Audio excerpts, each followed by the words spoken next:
আয়াত 56 ওয়ালা তুফসিদু ফিল আরদি বা'দা ইসলাহিহা ওয়াদউহু খাউফান ওয়া তামাআন ইন্না রাহমাতাল্লাহি করিবুম মিনাল মুহসিনিন। অনুবাদ: আর জমিনে শান্তি স্থাপনের পর তোমরা সেখানে বিপর্যয় সৃষ্টি করো না, আর আল্লাহকে ভয় ও আশার সাথে ডাকো। নিশ্চয় আল্লাহ অনুগ্রহ মুহসিনদের খুব নিকটে। তাফসির: এখানে সলাহ ও ফাসাদ শব্দ দুটি পরস্পর বিরোধী। সলাহ শব্দের অর্থ সংস্কার, আর ইসলাহ শব্দের অর্থ সংস্কার করা, আর ফাসাদ শব্দের অর্থ অনর্থ ও গোলযোগ, আর ইফসাদ শব্দের অর্থ অনর্থ সৃষ্টি করা। মূলত সমতা থেকে বের হয়ে যাওয়াকে ফাসাদ বলা হয়, তা সামান্য হোক কিংবা বেশি। কম বের হলে কম ফাসাদ, আর বেশি বের হলে বেশি ফাসাদ হবে। কাজেই আয়াতের অর্থ দাঁড়ায় এই যে, পৃথিবীতে অনর্থ সৃষ্টি করো না আল্লাহ তাআলা কর্তৃক সংস্কার করার পর। আল্লাহ তাআলার সংস্কার কয়েক প্রকার হতে পারে। এক, প্রথমেই জিনিসটি সঠিকভাবে সৃষ্টি করা, যেমন সূরা মুহাম্মাদের ২ নং আয়াতে বলা হয়েছে ওয়া আসলাহা বালাহুম। ২, অনর্থ আসার পর তা দূর করা, যেমন সূরা আল আহজাবের ৭১ নং আয়াতে বলা হয়েছে ইউসলিহ লাকুম আমানাকুম। ৩, সংস্কারের নির্দেশ দান করা, যেমন এই আয়াতে বলা হয়েছে যে যখন আল্লাহ তাআলা পৃথিবীর সংস্কার সাধন করেছেন তখন তোমরা এতে অনর্থ ও গোলযোগ সৃষ্টি করো না। এখানে পৃথিবীর সংস্কার সাধন করার দুটি অর্থ হতে পারে। এক, বাহ্যিক সংস্কার, অর্থাৎ পৃথিবীকে চাষ আবাদ ও বৃক্ষরোপণের উপযোগী করেছেন, তাতে মেঘের সাহায্যে পানি বর্ষণ করে মাটি থেকে ফল ফুল উৎপন্ন করেছেন এবং মানুষ ও অন্যান্য জীবজন্তুর জন্য মাটি থেকে জীবনধারণের প্রয়োজনীয় সামগ্রী সৃষ্টি করেছেন। ২, পৃথিবীর অভ্যন্তরীণ ও অর্থগত সংস্কার করেছেন। নবী রাসূল, গ্রন্থ ও হেদায়ত প্রেরণ করে পৃথিবীকে কুফর, শিরক, পাপাচার থেকে পবিত্র করেছেন, সৎ আমল দিয়ে পূর্ণ করেছেন। আয়াতে উভয় অর্থ, বাহ্যিক ও আভ্যন্তরীণ সংস্কারও উদ্দিষ্ট হতে পারে। অতএব আয়াতের অর্থ এই যে, আল্লাহ তাআলা বাহ্যিক ও আভ্যন্তরীণ দিক থেকে পৃথিবীর সংস্কার সাধন করেছেন। এখন তোমরা এতে গোনাহ ও অবাধ্যতার মাধ্যমে গোলযোগ ও অনর্থ সৃষ্টি করো না। কুরতুবী, ইবনে কাসির, ফাতহুল কাদির। ২ নং ফুটনোটের বিবরণ, অর্থাৎ আল্লাহকে ভয় ও আশা সহকারে ডাক।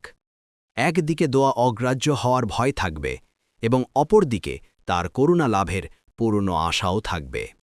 এ আশা ও ভয়ই দৃঢ়তার পথে মানবাত্মার দুটি বাহু।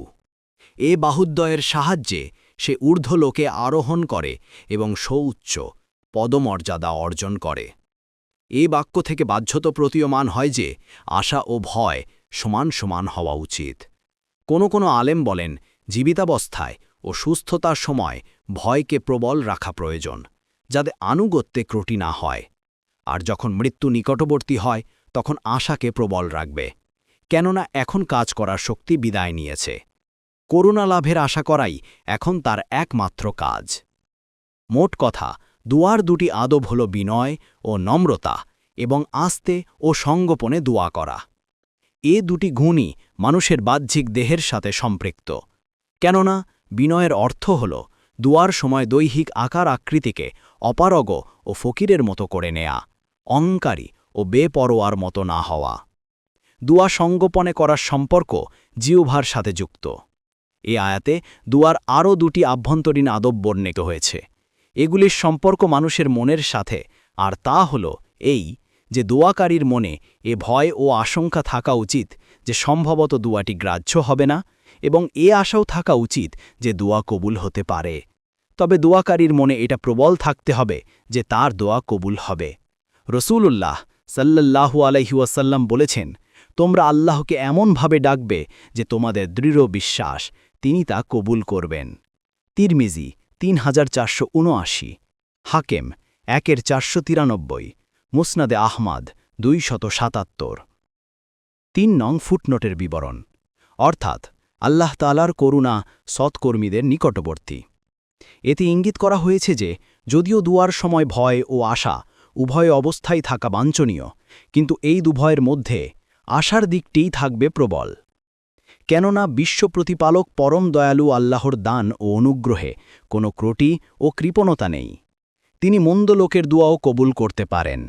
কবুল না হওয়ার আশঙ্কা স্বীয় কুকর্ম ও গুনাহের অকল্যাণেই থাকতে পারে, কারণ আল্লাহর রহমতের নিকটবর্তী হওয়ার জন্য সৎকর্মী হওয়া প্রয়োজন।